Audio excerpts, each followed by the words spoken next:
तो सर्वोच्चता के लिए हुए संघर्ष में सर्वोच्चता का संघर्ष किसके किसके बीच में हुआ? फ्रांसीसी ईस्ट इंडिया कंपनी के बीच में, यानी एक फ्रांसीसी ईस्ट इंडिया कंपनी थी और इसके विरोध में ब्रिटिश ईस्ट इंडिया कंपनी यानी अंग्रेजों की कंपनी। इन दोनों में कौन सर्वोच्च है, किसके पास शक्तियां ज्यादा हैं, इसलिए युद्ध हुआ। और तीनों युद्ध लड़े गए कर्नाटक के क्षेत्र में, इसलिए इनको नाम दिया जाता है प्रथम कर्नाटक युद्ध, द्वितीय कर्नाटक युद्ध और तृतीय कर्नाटक युद्ध। एग्जाम में ध्यान रखिएगा, ऐसे दे देगा आपको ऑप्शन में प्रथम कर्नाटक युद्ध, द्वितीय कर्नाटक युद्ध, तृतीय कर्नाटक युद्ध। आपको सन याद रखना होगा कब से कब तक हुआ था ये युद्ध। तो पहला वाला जो कर्नाटक युद्ध है ये 1746 से लेकर के 1748 के बीच में हुआ है। दूसरा वाला 1749 से लेकर 1754 के बीच में हुआ है और तीसरा वाला 1756 से लेकर 1763 के बीच में हुआ है। अच्छा, इन युद्धों के कारण क्या होते थे? तो युद्धों के कारण वैश्विक होते थे। पूरी दुनिया में उपनिवेशवाद शुरू था, यानी पूरी दुनिया के जो कठोर राज्य होते थे, जो शक्तिशाली राज्य होते थे, वो अलग अलग देशों में जाकर के अपने उपनिवेश स्थापित करते थे और वहां की संसाधनों का उपभोग करके अपनी जनता को ज्यादा सुविधाएं मुहैया कराते थे। तो देखें, इसमें पहला वाला जो कर्नाटक युद्ध है, इसमें एक अंग्रेज गवर्नर था जिसका नाम था बर्नेट। उसने कुछ फ्रांसीसी जहाजों को अपने कब्जे में ले लिया था। युद्ध का कारण मुख्य रूप से वह रहा। तो जब कहीं भी पूरी दुनिया में फ्रांसीसी कंपनी और अंग्रेज कंपनी के बीच में युद्ध होता था तो उनके उपनिवेशों में भी युद्ध शुरू हो जाता था। क्योंकि भारत में भी दोनों के उपनिवेश थे तो भारत में भी दोनों के युद्ध होने शुरू हो गए और युद्ध होते थे कर्नाटक के क्षेत्र में, तो प्रथम कर्नाटक युद्ध नाम दे दिया गया। अब इसमें देखें, पहला वाला जो युद्ध हुआ है इसमें दो युद्ध, एक युद्ध बड़ा इंपॉर्टेंट है, एक ही युद्ध आप ध्यान में रखिएगा। इसका नाम है सेंट थोमे अडयार का युद्ध।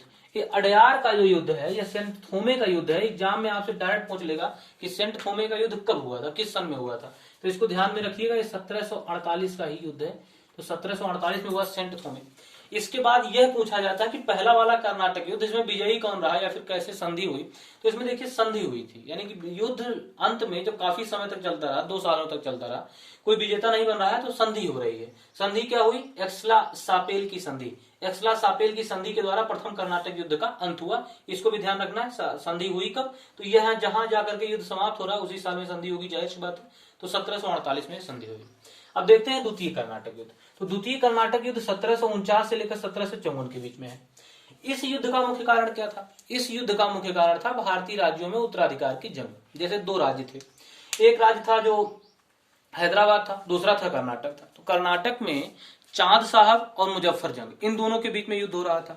हैदराबाद में नासिर जंग और अनवरुद्दीन के बीच में युद्ध हो रहा था। तो कंपनियों ने सोचा कि हम एक लोगों का मदद करते हैं। तो एक लोगों की मदद, दोनों जगहों पर एक एक लोगों की मदद फ्रांसीसी कंपनी ने करना शुरू किया और एक एक लोगों की मदद अंग्रेज कंपनी ने करना शुरू किया।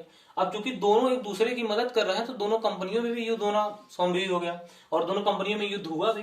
ये युद्ध जो हुए, द्वितीय कर्नाटक का जो युद्ध हुआ, आप देख रहे हैं एक लंबा टाइम पीरियड ले रहा है, करीब 5 साल का। इसमें जो मुख्य रूप से युद्ध हुए हैं उसमें 2 युद्ध मुख्य रूप से हैं। एक है अंबूर का युद्ध। अंबूर का युद्ध जो हुआ है, इस समय एक फ्रांसीसी गवर्नर था जिसका नाम था डुप्ले। अच्छा, डुप्ले के विषय में एक बात और ध्यान में रखिएगा, एग्जाम में पूछा गया प्रश्न है, ध्यान में रहे आपके। सहायक संधि की शुरुआत करने वाला शासक, सहायक संधि की शुरुआत करने वाला व्यक्ति, जिसे अंग्रेजों में पूछा जाएगा तो वेलेजली को बताते हैं। वैसे अगर पूरा देखा जाए तो डुप्ले की नीति थी ये। डुप्ले करता क्या था कि अपने यहाँ के फ्रांसीसी सैनिकों को भारत के कुछ राजाओं को दे देता था पैसे पर, कि आप हमको पैसा दीजिए, हम आपको अपना सैनिक देंगे और जब आप किसी से युद्ध कर रहे होंगे तो हमारे सैनिक आपकी मदद करेंगे। तो यह इनका पूरा ध्येय होता था और इस ध्येय के माध्यम से भारत के राज्यों में प्रवेश कर जाते थे। जब युद्ध जीत जाते थे, इन जिसको ये सहायता करते थे वह शासक अगर युद्ध जीत गया तो डुप्ले जैसे लोग, यानी कि गवर्नर जैसे लोग कहते थे कि हमने आपको युद्ध जिताया है तो हमको कुछ और मिलना चाहिए, यानी जो वेतन मिलता था उसके एवज में कुछ और चीजें मांगते थे और भारतीय शासक इनको प्रदान भी करते थे। इसलिए इस कंपनी को शक्ति इससे बढ़ती थी। तो इस सहायक संधि या अपनी सेना उधारी पर, किराए पर देने वाली नीति फ्रांसीसी गवर्नर डुप्ले ने शुरू किया था। एग्जाम में पूछा गया प्रश्न, ध्यान में रखिएगा। तो जो अंबूर का युद्ध हुआ इसमें डुप्ले ने चांदा साहब को, मैंने बताया था कि कर्नाटक में युद्ध हो रहा है तो चंदा साहब और मुजफ्फर जंग 2 लोग हैं, तो चंदा साहब को कर्नाटक का नवाब बना दिया, यानी कर्नाटक का नवाब अंबूर में बन गए। अरकाट एक कर्नाटक की राजधानी हुआ करती थी। जैसे ही बाद में डुप्ले गया हैदराबाद की तरफ, वैसे अंग्रेजों ने अरकाट यानी कि कर्नाटक की राजधानी को घेर लिया। तो ध्यान में रखिएगा कि अंबूर का युद्ध कब का है? 1749 और 1751 में हुआ है अरकाट का युद्ध। अच्छा, द्वितीय कर्नाटक युद्ध समाप्त कैसे हुआ? तो इसके लिए पुंडुचेरी की एक संधि हुई, पुंडुचेरी में संधि हुई 1754 में और इस हिसाब से द्वितीय कर्नाटक युद्ध समाप्त हो गया। अब तीसरे को देखें तो तीसरा जो कर्नाटक युद्ध है इसको सप्तवर्षीय युद्ध के नाम से जाना जाता है। यहाँ देखें 4 साल इधर 3 साल इधर, तो सप्तवर्षीय युद्ध था, पूरी दुनिया में लड़ा। फ्रांसीसी और अंग्रेजों ने मिलकर के एक दूसरे के विरोध में, अमेरिका में भी हुआ, भारत में भी हुआ, कई जगहों पर हुआ। तो सप्तवर्षीय युद्ध हो गया। और इस युद्ध का अंत कैसे हो रहा है? पेरिस की संधि के द्वारा युद्ध का अंत हो रहा है। पेरिस की संधि कब हो रही है? 1763 में। आप जान रहे हैं पेरिस कहाँ पर है? फ्रांस की राजधानी है। तो वहां पर यह संधि हुई और इस प्रकार से इस युद्ध का भी अंत हो गया। तो कुल 3 कर्नाटक युद्ध हुए हैं। आप इसके डेट को, किस संधि के द्वारा अंत हो रहा है इसको, और इसके प्रमुख युद्ध कौन कौन से हैं आपको याद रहे। अब देखिए प्रश्न कैसे बनता है एग्जाम में। प्रश्न ऐसे बनेगा कि अंबूर का युद्ध, आर्काट का युद्ध, सेंट थोमे अडयार का युद्ध, तीनों दे देगा आपको। फिर कहेगा कि बताइए सेट करिए कि पहले कौन हुआ था, बाद में कौन हुआ, फिर बाद में कौन हुआ। तो इस प्रकार के सवाल एग्जाम में आते रहते हैं, तो इसको ध्यान में रखिएगा। इस प्रकार के डेट्स आपको यहाँ पर थोड़े से इंपॉर्टेंट रूप से आपको डेट्स याद रखने होंगे।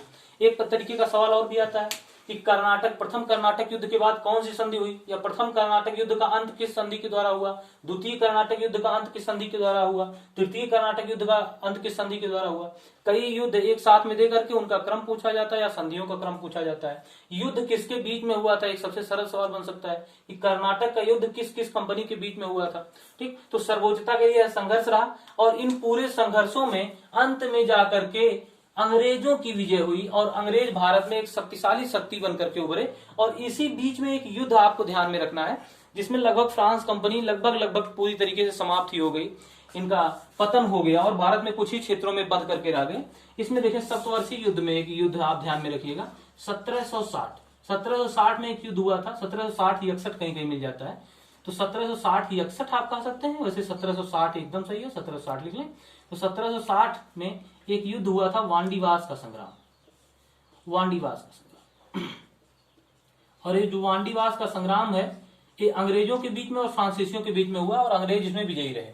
तो इसमें एक तरफ है फ्रांसीसी और दूसरे तरफ है अंग्रेज, और विजयी कौन है? अंग्रेज। ये जीत गए युद्ध, और इनके जीतने के बाद लगभग फ्रांसीसियों की शक्ति सिकुड़ सी गई। तो अब देखें हम लोगों को 4 युद्ध मिल गया, वांडीवास, अंबूर, अर्काट और सेंट थोमे। ये 4 दे करके आपसे एग्जाम में पूछ लेगा कि इनको क्रम से सेट करें, पहले कौन हुआ बाद में कौन हुआ। तो यह हो गया वांडीवास और इस ढेर सारे युद्ध हो गए। इस प्रकार से अंत में अंग्रेजों की विजय हुई और अंग्रेज भारत में सर्वोच्च शक्ति स्थापित करने में सफल रहे। अब आगे हम लोग पढ़ेंगे आधुनिक भारत का अगला चैप्टर।